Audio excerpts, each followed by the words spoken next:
What's going on, guys? Volvo John here, and in this video I'm going to be showing you more about my Toyota swap Volvo 740.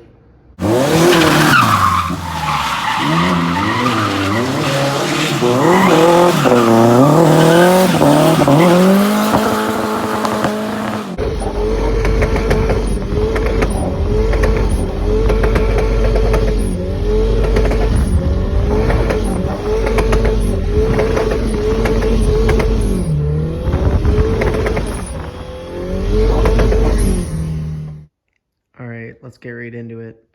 So I'm making this video to try to get some more content out there on these cars. I'm in the process of making this video on the 940. I'm putting a new turbo on it, but I'm just held up on some parts, so once that's ready, I'll get that video out there. So this is my 1990 Volvo 740 GLE with a 1.5 JZ Toyota swap. In this video, I'm going to go more into detail on some of the stuff I've done to this, so let me know what you guys think. As you can see, this car isn't fully done yet, so there's going to be some stuff that's going to be changing coming up in the future, so I can make some videos of me working on it and some update videos if that's something you guys want to see. We're going to start up here at the front. This is a 2JZ GT bottom end paired with the 1JZ non-VVTi cylinder head. It's a completely stock bottom end with a rear sump on it. Then the cylinder head has a little bit of work done to it with BC valve springs, BC retainers, and BC 272 cams. I also have these HKS pulleys that are degreed to the specs sent by BC for the cams. I pulled the filter off so you could get a better view. So it's a Future Fabrication twin scroll manifold. So it's a Borg-Warner EFR 7670. It's a twin scroll turbo. I still have to finish the wastegates and make a new downpipe here. This is just for tuning setup, just to get it to idle. As you can see, it's not going to be able to close the hood there. So the reason this up pipe doesn't fit out of the hood of this car in this setup is because it was made for the Volvo engine that was in this before. I had the same turbo on it with a different manifold, obviously, but this was the up pipe that was on it, and it just barely fits, so I threw it on there just to get it for tuning. My plan is to actually have the wastegates going up and out of the hood, and then we'll have the downpipe going down and out the back this time. I don't know, let me know what you guys think. If you guys want to see it out the hood or out the side or out the back, or maybe out the fender, that would be cool. I don't know, give me some ideas. So you can see the oil feed and the oil drain right there. Got the custom extended drain there to clear the manifold, keep it away from the heat and everything like that. Comes around and in front, and it's all wrapped too. So I still got to do the turbo coolant still. So I got this custom swirl pot that I've made. I still got to weld a -6 there and probably there.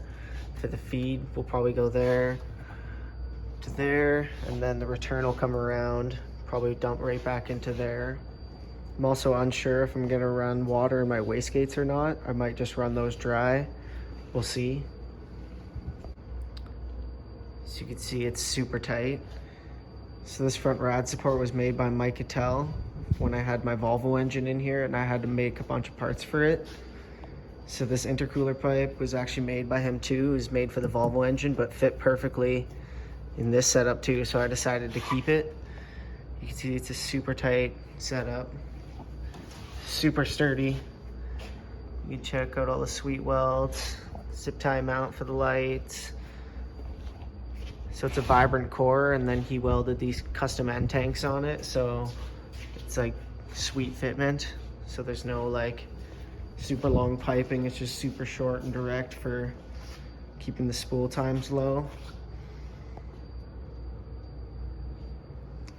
Show you that again, super tight. Really nice welds.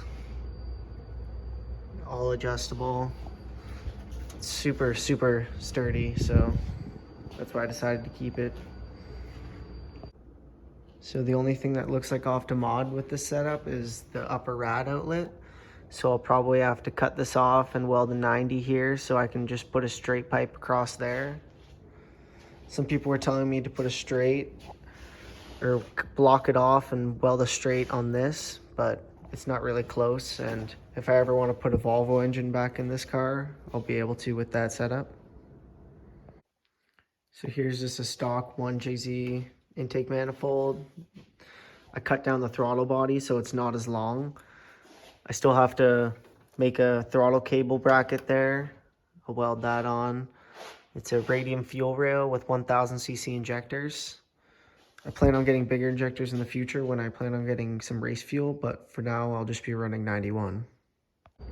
And it's pretty basic. We got the stock booster, stock power steering reservoir, factory Toyota pump. We'll probably switch to an electric pump in the future. We got the fuel pressure regulator right there with -6 fuel lines going to the back of the car. I'll show you the fuel pump setup here in a minute. So for the transmission, we're running a CD009. It's got the Fish Racing bell housing adapter. So it's running a Tilton triple disc, and then the Serial 9 shifter, adapter shifter at the back. I really like the feel of this. All right, I guess I'll show you guys the interior here now. So completely gutted doors, as you can see. We got Lexan in the back glass too. We still got to change these out for Lexan. And then we got new glass in the front as well to keep it clear so we could see things. Probably the coolest part of the car is this roll cage made by my good friend Jordan at Barn Fabricating. He did a really sweet job on it. Super tight clearance everywhere. It's kind of hard to show. I'll show you guys from the inside, I guess. Check that out. Super close to the top. Super tight all the way across.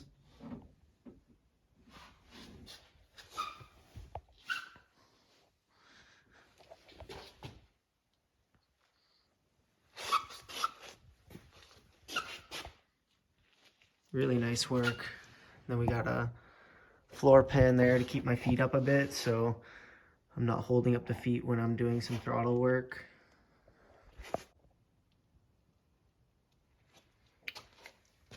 Check that out in there. Pretty sweet. Show you more of the back.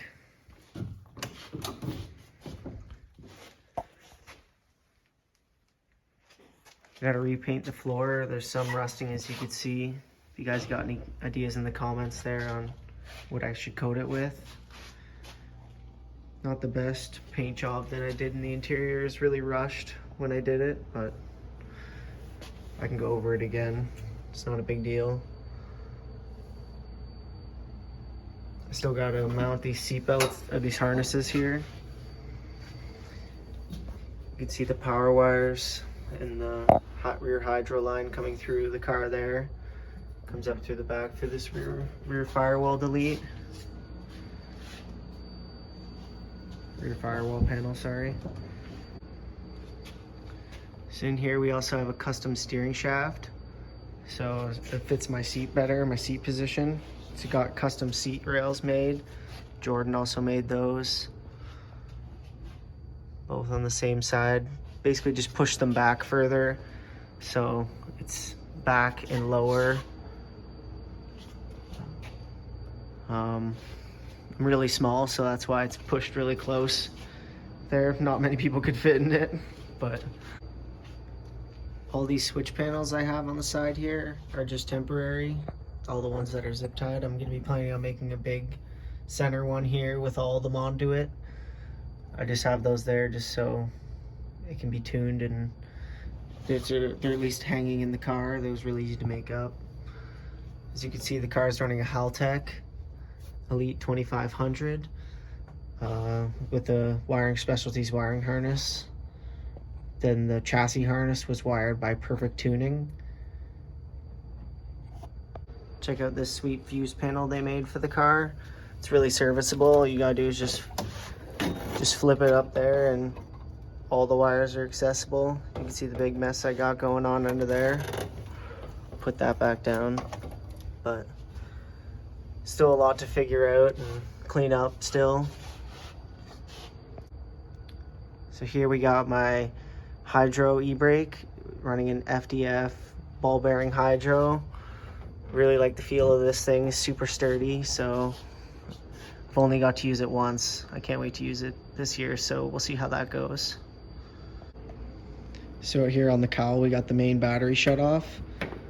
I plan on running this car in competition hopefully in the future, so that's why we got that put on there. Give you another shot of the interior here from this side. We got the bride seats with the Shiro factory harnesses. Really tight fitment with the sunroof delete. And we got the Vertex Hells Racing steering wheel.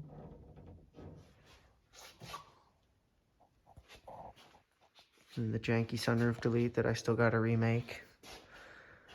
As you can see, not flush cut. You need to get it like that all the way around. So now moving on to the back of the car. So a lot of it is missing. We got the fuel cell, the battery, and the surge tank in the back here. So we got a nice holder and protecting bars for all of that, made by Jordan, the same guy who did the cage. You can see the bash bar tucked in behind the rear bumper there, all the way around the edges, so it's really strong. If somebody hits that, it should protect it pretty good. Then we got supports there to keep this fender from being all floppy. So we got the Optima battery and the Aeromotive fuel cell and surge tank. So they're both 340 pumps that are in there. I'll probably have to upgrade this fuel pump and the surge tank in the future when I plan on running bigger injectors and race gas in this thing. But for now, it should be fine. I'm also going to repaint this in the future coming up. My one coat of white didn't really hold up. As you can see, there's a little bit of surface rust coming through it all, so let me know. I probably shouldn't do white this time. Let me know what color you guys think I should do. Okay, so now onto the outside. We're running 59 North wheels, the D004 model. The 17 by 8.5 in the front and 17 by 9.5 in the rear. It's a custom fiberglass front bumper. So the top half is from an 850 and the bottom half is fiberglass. So it's a V70R right there. And then right there is 850. It was a custom part that I had shipped from Sweden. I didn't actually make it, so if you were wondering. These are E-Code 940 headlights with the fog light built in. I think they look a lot better with this front end rather than like this. We also got the clear corners. Those are only used in Italy legally. Then we got the egg crate grill, still missing the badges. I got to get those still. And it's literally all zip tied on right now. So I got to figure out some mounts for all this. Definitely super temporary, so don't judge me on that. Got the bash bar in front made by Jordan. It's all tucked up under there. It's kind of hard to show it, but got a nice jack point on it through there. All right, so to finish it off, we'll talk about the suspension setup I got. So in the front, we got B&E Dynamic shortened and rethreaded coilovers with Coney double adjustable inserts put into them. Then we got the adjustable B&E strut tops as well. For the lower control arm, I'm running a TXR angle kit. So you can see there with his drop knuckle, and then you can get a good shot of the coil over there with the big brake adapter also. I'm running S60R brakes in the front. In the rear, I'm running a dual caliper setup. So it's 2 stock brakes instead of 2 Brembos. In the future, I might change that out too, but for now, this is totally fine. So we got the one for the foot brake right there, and then the one right there that's added on for the handbrake. All right, so here's a shot of underneath the back of the car too. It's obviously still not done, so that's the B&E Dynamic subframe with the B&E Dynamic torque rods also. Just missing one because I bent one to my other car, so I'm just borrowing it temporarily.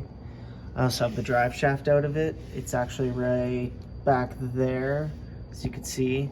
So it is done. I just have to get it put back in.